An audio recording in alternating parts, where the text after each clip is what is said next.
Assalamualaikum warahmatullahi wabarakatuh. Selamat pagi semuanya. Semoga dalam keadaan sehat walafiat. Amin ya rabbal alamin. Nah, baiklah, di tahun ajaran baru ini pembelajaran kita agak berbeda dari tahun ajaran sebelumnya, yaitu belajar jarak jauh karena adanya pandemi. Untuk itu, semoga tidak mengurangi rasa semangat belajar kita semuanya. Oke? Sebelum kita memulai pembelajaran, ada baiknya Ibu memperkenalkan diri terlebih dahulu. Nama Ibu Ranti Lestari, panggilannya Ibu Ranti. Jadi kalau misalnya ketemu di sekolah, panggil aja Ibu Ranti, oke? Di sini Ibu dipercayakan mengajarkan mata pembelajaran seni budaya. Oke. Baiklah, sebelumnya marilah kita berdoa menurut agama dan kepercayaan masing-masing. Berdoa mulai. Berdoa selesai. Sebelum kita mulai pembelajaran, siapkan buku catatannya, tulis nama, hari, dan tanggalnya, dan silakan menonton video, tuliskan apa yang dipahami dari materi pembelajaran kita pada pertemuan ini. Oke? Materi kita pada pertemuan pertama, KD.1, yaitu seni rupa, memahami unsur, prinsip, teknik, dan prosedur berkarya seni lukis dengan berbagai bahan. Tujuan pembelajaran kita, setelah mengikuti proses peserta didik dapat menjelaskan apa itu jenis lukisan berdasarkan corak dan gaya, unsur-unsur seni melukis, tema lukisannya, prinsip melukis, dan teknik prosedur berkarya seni lukis dengan berbagai bahan. Nah, sekarang masuk kita ke materi seni lukis. Seni lukis itu berbeda dengan melukis. Seni lukis itu artinya adalah jenis karya seni rupa murni dengan unsur utama adalah warna pada bidang datar. Sedangkan melukis itu adalah aktivitasnya, yaitu kegiatan mengolah medium 2 dimensi atau permukaan datar dari objek 3 dimensi untuk mendapat kesan tertentu dengan melibatkan ekspresi, emosi, dan gagasan pencipta secara penuh. Sehingga sebuah lukisan harus dapat menerjemahkan apa yang ada dalam objek, tema, atau gagasan secara representatif. Adapun gaya dan aliran seni lukis terbagi menjadi 4 bagian. Yang pertama adalah representatif, yang kedua deformatif, yang ketiga non-representatif, yang keempat postmodern.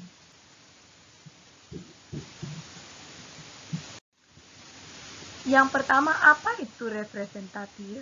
Representatif itu merupakan corak atau gaya seni lukis yang mengandung pengertian sesuai dengan kenyataan atau keadaan yang sebenarnya, baik dari segi keadaan alam maupun kehidupan manusia.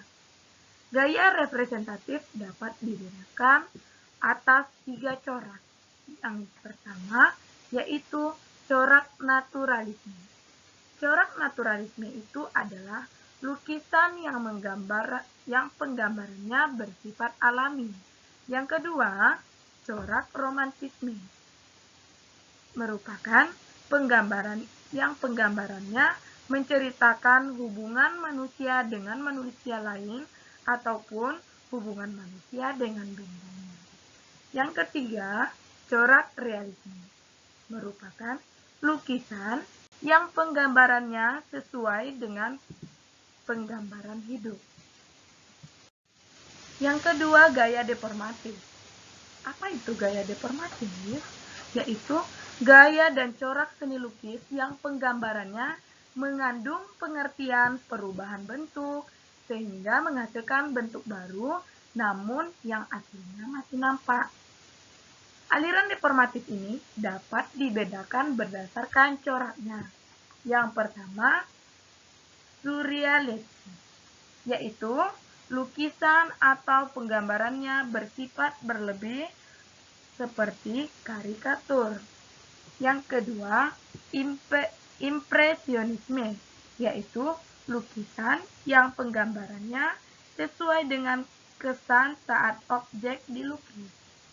Dan yang ketiga, ekspresionisme, yaitu lukisan yang penggambarannya sesuai dengan ekspresi atau ungkapan si penulis.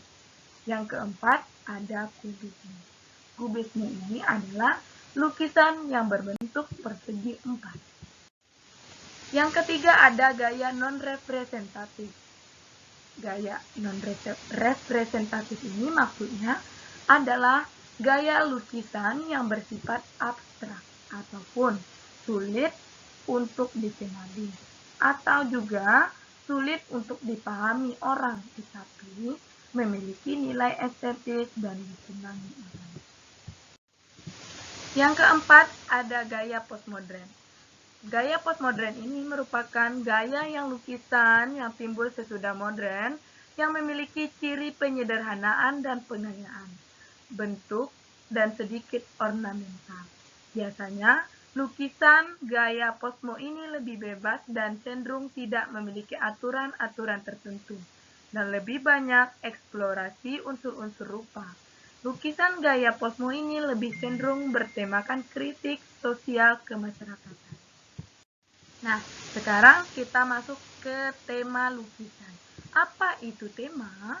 Tema itu adalah gagasan, ide, atau pokok pikiran yang ada di dalam sebuah karya seni, baik dalam bentuk karya seni rupa 2 dimensi maupun karya seni rupa 3 dimensi. Tema ini ada 4. Yang pertama, hubungan manusia dengan dirinya sendiri. Contohnya seperti di slide. Yang kedua, hubungan manusia dengan manusia lain. Yang ketiga, hubungan manusia dengan alam sekitarnya. Yang keempat, hubungan manusia dengan aktivitasnya. Dan yang kelima, hubungan manusia dengan alam hayat. Setelah kita membahas tema, selanjutnya ada unsur-unsur melukis. Unsur-unsur melukis yang perlu kita bahas di sini ada 2. Yang pertama adalah unsur psikis. Unsur psikis ini adalah unsur yang datang dari tubuh pelukis itu sendiri, yang di dalamnya dapat dilihat dari ekspresi, gagasan, imajinasi, pandangan hidup, pengalaman, teknik, pengetahuan, sikap artistik, sikap estetik, dan yang terakhir, konsep terhadap karya seni. Yang kedua adalah unsur fisik. Unsur fisik ini adalah unsur yang bisa dilihat ataupun hasil dari kerja kita. Yang unsur fisik ini berupa garis, bentuk, warna dari penggunaan garis, bentuk dan warna selanjutnya akan timbul kesan, irama atau nada. Yang kelima, komposisi, dan yang keenam adalah tekstur. Nah, yang selanjutnya kita membahas tentang prinsip melukis. Prinsip melukis ini hampir sama dengan prinsip dasar seni rupa, yaitu ada kesatuan, keseimbangan, irama, komposisi, pusat perhatian, dan juga keselarasan. Nah, adapun teknik melukis dari berbagai bahan dan alat. Yang pertama, cara melukis dengan teknik akuarel. Teknik akuarel ini maksudnya adalah teknik melukis dengan menggunakan cat air dengan sapuan warna yang tipis sehingga lukisan yang dihasilkan bernuansa. Yang kedua adalah cara melukis dengan teknik pelakat. Teknik pelakat ini adalah teknik melukis yang menggunakan cat air, cat akrilik maupun cat minyak dengan sapuan tebal. Yang keempat, cara melukis dengan teknik pointil adalah cara kerjanya dengan menggunakan titik-titik untuk menghasilkan lukisan yang menawan. Seringkali, para pelukis menggunakan gradasi warna untuk mengatur gelas. Yang kelima adalah teknik tempera. Teknik tempera ini adalah teknik melukis dengan cara mencampurkan kuning telur ke dalam cat sebagai bahan perekat. Yang keenam, ada teknik seni lukis cat minyak. Maksudnya adalah proses melukis dengan menggunakan pigmen yang terikat dengan media minyak pengering. Minyak pengering yang biasa digunakan seperti minyak biji rami, minyak kenari, dan yang ketujuh ada teknik kering. Teknik kering ini berarti melukis tanpa menggunakan linseed oil atau minyak cat. Kuas yang digunakan pada teknik kering haruslah dalam keadaan kering, serta tidak berminyak. Untuk teknik ini disarankan menggunakan cat yang baru keluar dari dalam tas. Yang kedua adalah teknik kering cocok digunakan untuk melukis dengan kesan volume serta keruangan, seperti naturalisme, realisme, dan surrealisme. Yang kedelapan ada teknik campuran. Teknik ini merupakan kombinasi antara teknik basah dan teknik kering.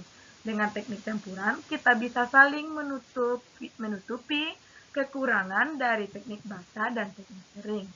Teknik ini diawali dengan menggunakan teknik kering terlebih dahulu, baru kemudian disusul dengan teknik basah. Dengan cara memblok warna sambil menambahkan intensitas minyak cat secara perlahan hingga sampai tahap akhir lukisan. Yang kesembilan, ada teknik kolase. Teknik kolase ini adalah teknik dengan cara menempel ide-idenya dari abstrak sampai realisme. Bahan yang digunakan bervariasi dari yang murah sampai ke yang paling mahal. Dapat digunakan sebagai media dengan cara merangkai sehingga menjadi karya seni. Yang ke-10 ada teknik mozaik. Teknik ini dilukiskan pada bagian dinding, lantai, ataupun langit-langit bangunan. Idenya dari yang abstrak sampai yang realisme. Sedangkan pelaksanaannya dengan menempelkan batu-batuan kecil atau kaca berwarna maupun benda-benda yang berwarna. Sekian materi kita pada pertemuan pertama ini. Nah, untuk tugasnya jangan lupa catatan tadi, buku catatannya disampul dengan kertas minyak berwarna pink. Tulislah di situ nama dan tanggalnya. Dan tadi disuruh memahami materi dari video. Silakan tuliskan apa saja yang dapat dipahami dari video tersebut. Terima kasih.